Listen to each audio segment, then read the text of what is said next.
Bonjour à tous et bienvenue sur boursicoté.com pour cette nouvelle analyse technique des principaux indices mondiaux, avec donc des indices qui ont tous subi un petit peu la crise du coronavirus, et notamment le DAX qui revient ici sur sa zone majeure des 11 360 points, donc un niveau qui est majeur puisqu'il avait été franchi ici au mois de février de l'année dernière, et il avait toujours depuis été validé en tant que support. Donc on est ici sur un test de cette zone. Si la semaine prochaine la cassure de ce niveau était validée, cela nous ouvrirait des perspectives fortement baissières, puisque nous avons énormément de volatilité. On pourrait reporter l'intégralité ici de cette amplitude, à savoir un peu plus de 2500 points sous ce niveau, ce qui nous ramènerait mécaniquement avec un objectif sur des niveaux inférieurs à 9000 points. Donc d'un point de vue moyen long terme, ici l'alerte est sérieuse. Donc à surveiller la semaine prochaine un éventuel rebond ici sur cette zone des 11 360 points. Si ce niveau était franchi, la phase de baisse ici connaîtrait une nouvelle étape qui pourrait renforcer encore une fois cette dynamique, avec un prochain objectif ici à 10 782 et une zone ici des 10 300 qui pourrait être atteinte d'une manière assez rapide. Donc on reste fortement baissier sur l'indice allemand. Sur l'Euro Stoxx 50, nous avions là aussi une zone majeure à préserver qui représentait un petit peu la même que sur le CAC 40, donc niveau qui avait été franchi là aussi en février 2019, ce niveau des 3276 points. Il avait été testé à de nombreuses reprises ici et il a cassé cette semaine. Donc la configuration technique là, elle prend un autre visage à chaque fois, à savoir ici une possibilité de poursuivre donc le mouvement baissier, et donc les objectifs se situent sous cette zone majeure ici des 2936 points. Donc on a une configuration qui devient fortement baissière. On bascule là d'un côté moyen long terme, donc l'objectif effectivement est un objectif moyen long terme, et tant que l'on reste ici sous cette zone des 3276 points, il sera fortement baissier. Pas de phase d'excès actuellement sur la configuration de l'Euro Stoxx 50. On voit ici un indice ici qui vient de rentrer en zone de survente, des histogrammes du MACD qui viennent de repasser à la baisse, mais pas de manière excessive encore totalement. Donc la baisse pourrait se poursuivre la semaine prochaine. Deux zones donc à surveiller en cas de poursuite de la baisse, 3102 ici et 2936 points. On passe maintenant sur les indices américains avec cette rupture donc qui est totalement validée.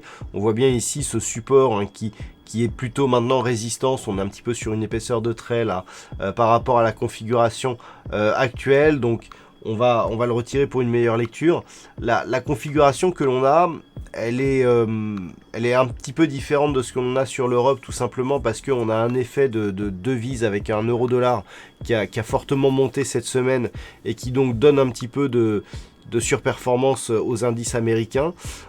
Toujours est-il que la zone ici des 2805 points, c'est une zone majeure. On a aussi cette zone là des 2720 points. Si ces zones venaient à être franchies, là d'un point de vue moyen long terme, ça compliquerait énormément les choses. On reste pour l'instant dans un mouvement légèrement haussier d'un point de vue moyen long terme, on est un peu mieux orienté que sur les marchés européens. Par contre ici sous la zone des 2805 points, la configuration se gâterait énormément. Il faut vraiment avoir une vue un peu plus éloignée pour voir qu'en cas de rupture ici de ce niveau, on pourrait revenir ici sur cette zone des 2350 points. Donc ça ferait une forte baisse ici pour le S&P 500, et par rapport justement à ce franchissement, la configuration technique serait elle aussi fortement impactée. Donc c'est vraiment le niveau à surveiller.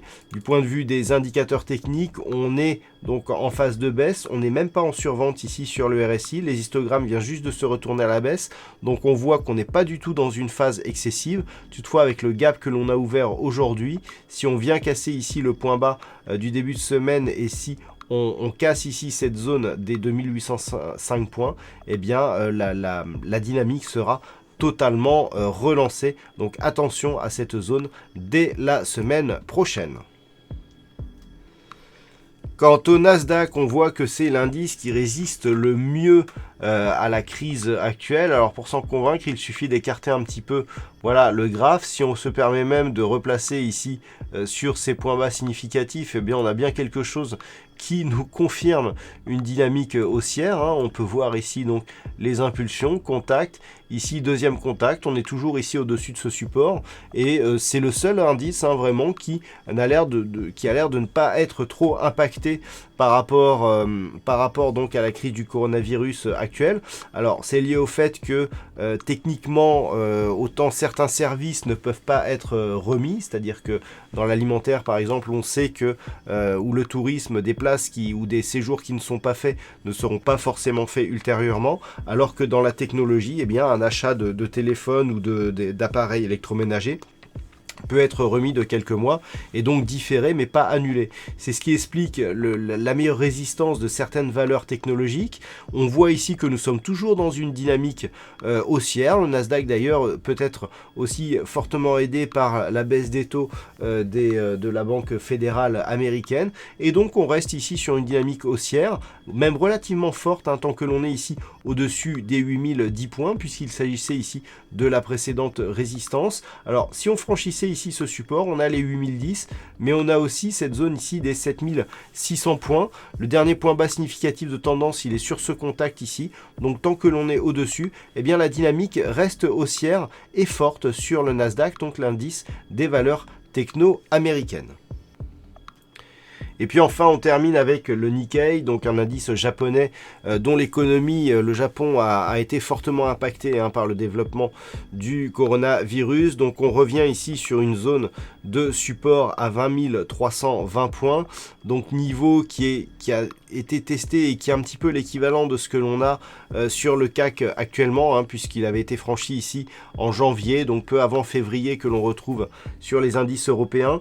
Donc cette zone a toujours été support ici sur ces phases de test. Si on venait à la casser, là il faut élargir un petit peu le graphe et remonter sur des cotations assez lointaines pour essayer de fixer des objectifs. Donc on a ici la zone des 20 320 points, en dessous on a ici la zone des 19 140 points. On est dans une phase de neutralisation sur le Nikkei avec donc ces deux zones de support qui, en cas de franchissement, eh bien, passeraient dans une dynamique fortement baissière sur un horizon de temps moyen-long terme. Voilà donc ce que l'on peut dire sur cette analyse technique de ces principaux indices mondiaux. Passez un bon week-end, on se retrouve dès la semaine prochaine pour d'autres analyses techniques, toujours sur le site boursicoté.com.